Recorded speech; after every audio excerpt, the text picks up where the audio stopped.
Sebelumnya selamat malam semuanya. Masih bersama channel Mak Ngedo. Ini kita ngebahas cara kerja joki seperti apa. Karena di luar sana masih banyak ya orang-orang yang belum paham tentang cara kerja joki. Masih pada belum paham. Nah, jadi ini saya jelaskan cara joki yang real sama joki yang bodong seperti itu. Jadi joki yang real itu dia ada yang bertanya, "Bang, ini saya ngajuinnya pakai data saya apa data siapa?" Nah, itu kalau joki real tidak bisa pakai data fake. Jadi dia cuma bisa mengajarkan ke aplikasi mana yang aman, terus membantu nge-backupin data supaya tidak data kesebar, di-handle, terus disortirin, semuanya di-backupin. Jadi diajarin semuanya.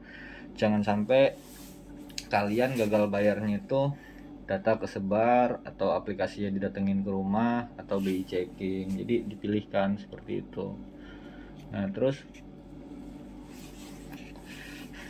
kalau misalnya joki yang bodong itu banyak yang mengatasnamakan pakai data fake, bisa pencairan ratusan juta. Itu bohong semua itu kebanyakan ada di Telegram seperti itu. Nah, itu biasanya kalau sudah minta uang di awal itu sudah penipuan pasti.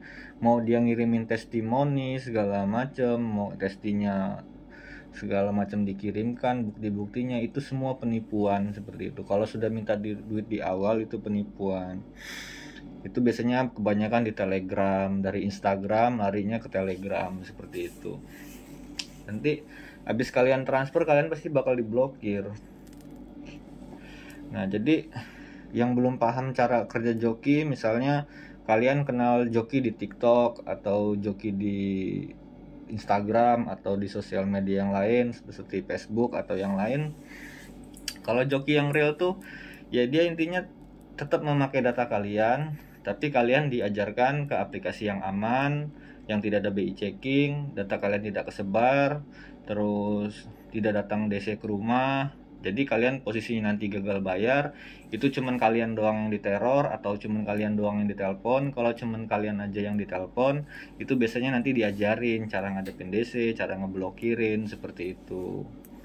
Itu yang joki real sih. Nah, itu pun kalau joki yang real itu sistem pembagiannya itu ya setelah masuk rekening, itu biasanya baru bagi hasil seperti itu.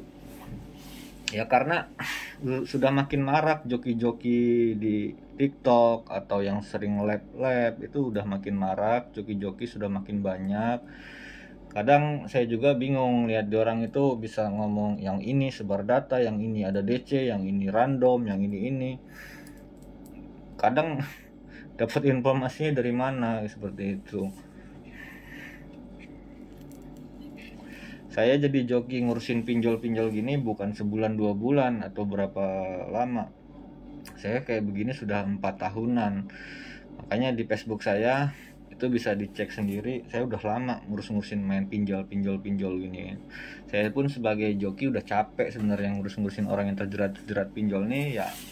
Biasanya mau kalangan atas, kalangan menengah, terjerat pinjol udah pernah saya temuin semua. Ada yang sampai kejual mobil, ada yang sampai rumahnya kejual, ada yang sampai ngutang ke bank untuk nutupin pinjol, tagihan pinjol masih ada. Banyak yang sudah saya temuin yang saya arahkan main pinjol, dan kebanyakan pun mereka biasanya pekerjaannya pun pekerjaannya ini bukan main-main. Biasanya ada yang dari karyawan bank, ada yang dari PNS atau dari guru atau dari wirausaha, pemilik atau ada jabatan biasanya.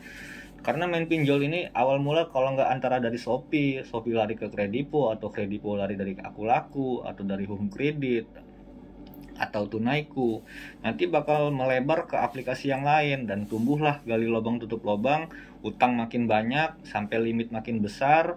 Akhirnya dia sudah nggak kuat lagi membayar, dia bingung mana yang wajib dibayar, mana yang tidak perlu dibayar. Makanya kita arahkan mana orang-orang yang terjerat pinjol, kita arahkan supaya stop main pinjol, jangan sampai harta kalian habis terus keluarga kalian berantakan atau bisa berantem, antara satu sisi istri berantem sama suami, suami main pinjol istri nggak tahu, atau istri yang main pinjol suami yang marah. Bisa jadi suami istri terjerat pinjol, akhirnya pas begitu pembayaran mereka bingung, seperti saling menutup-nutupin utang pinjol. Akhirnya begitu semakin banyak aplikasi pinjol, semakin hutang makin banyak, mereka pusing seperti itu. Lebih baik dihentikan dari sekarang. Kalau masih ada orang-orang yang di luar sana di YouTube kenal sama saya, belum kenal sama saya, terjerat pinjol, utangnya banyak, bisa ratusan juta, bahkan sampai di atas 30, atau masih di bawah 30, ya tinggal kalian pikirkan mau sampai kapan terjerat pinjol seperti ini. Seperti itu sih. Mumpung data kalian masih bagus, belum telat jatuh tempo, belum banyak aplikasi yang ditolak, itu masih bisa kita arahkan, kita ajarin supaya stop main pinjol. Jadi kita pilihkan mana aplikasi yang wajib dibayar, mana yang tidak perlu dibayar, seperti itu. Nah, tapi kalau misalnya dia ngubungin joki dalam keadaan posisinya sudah banyak aplikasi yang ditolak, terus sudah aplikasinya diteror, sudah telat, itu nggak bakal ada yang bisa bantu lagi. Paling cuma disarankan nge-backup atau disarankan untuk gimana cara ngadepin DC, ngatasin, seperti itu. Karena setiap joki itu pemikirannya berbeda-beda, nggak mesti sama semua mereka penjelasannya. Saya udah lama nggak ngonten di YouTube karena ya yang saya urusin banyak sebelum puasa. Nah, puasa ini sebenarnya saya lagi istirahat, ngurusin masalah utang piutang, ngurusin masalah riba gini, karena emang kita ada saatnya kita ngeberantas aplikasi ilegal, ada saatnya kita beristirahat, seperti itu. Mau sampai kapan orang-orang yang terjerat pinjol ratusan juta, sampai limit satu aplikasi aja biasanya ada orang yang limitnya sampai 40 juta, ada yang 60 juta, ada yang 30 juta, ada yang satu aplikasi di dalamnya ada banyak tagihan pinjol. Nah, itu macam-macam orang yang terjerat pinjol. Kalau saya biasanya ada yang ngurusin COD, biasanya saya kalau ngurusin orang yang data-data COD ketemu secara langsung sama saya, itu data-data Jakarta, seperti itu. Data-data Jakarta itu COD semua. Tapi kalau yang luar Jakarta itu bisa jarak jauh, bisa kita pandu, bisa kita arahkan, seperti itu. Kalau misalnya ada nasabah yang bilang, bang kalau diajarin jaminannya apa kalau datanya nggak kesebar atau ada DC ke rumah, itu biasanya nggak ada jaminan, tergantung dari kaliannya. Kalian memilih jokinya joki siapa gitu. Nih jokinya kira-kira akun sosial medianya sudah banyak belum orang-orang yang ditolongin, ya kalian sendiri yang menilai, seperti itu. Nggak perlu kalian tanya ke jokinya kira-kira amanah apa enggak, bisa dipercaya apa enggak. Yang ada dia yang ngubungin kita, dia yang ketakutan, seperti itu. Kalau joki yang real itu intinya tidak pernah meminta uang di awal, dia mintanya pembagian fee-nya di akhir setelah masuk rekening kalian, nunggu aplikasi yang diajarin masuk rekening. Kalau joki yang penipuan itu ujung-ujungnya pasti minta duitnya di awal, mau dia bilang pakai data fake, mau pembuatan data, mau ngasih testinya sudah banyak yang di ACC. Intinya kalau dia sudah minta duit di awal itu penipuan, seperti itu.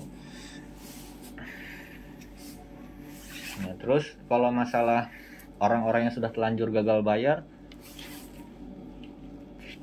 saya sarankan benar-benar stop, berhenti main pinjol, seperti itu. Karena main pinjol itu nggak baik, bakal terus-terusan main pinjol, harta kalian bakal habis, keuangan kalian habis, kalian tidak lagi memikirkan kepentingan kehidupan kalian. Setiap ada duit kalian cuman mikirin biar pinjol, biar pinjol, biar pinjol, biar pinjol, biar pinjol, gitu-gitu terus kalian.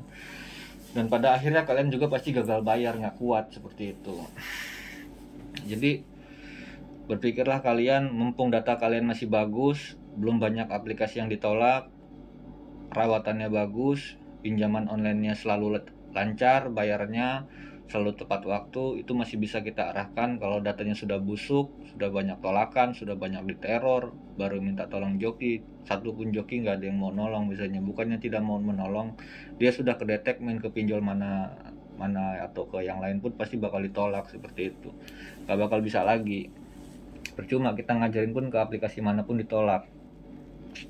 Jadi jangan sia-siakan kesempatan kalian yang masih ngerawat pinjol, gali lubang tutup lubang, lebih baik dihentikan dari sekarang. Memulailah hidup baru dengan tanpa memakai pinjaman online seperti itu, karena ngerawat pinjol itu tidak baik.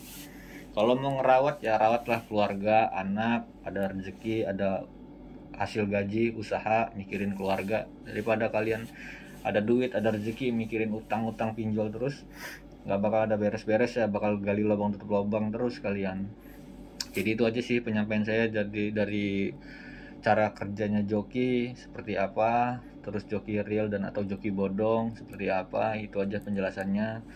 Sekian dan terima kasih, selamat malam.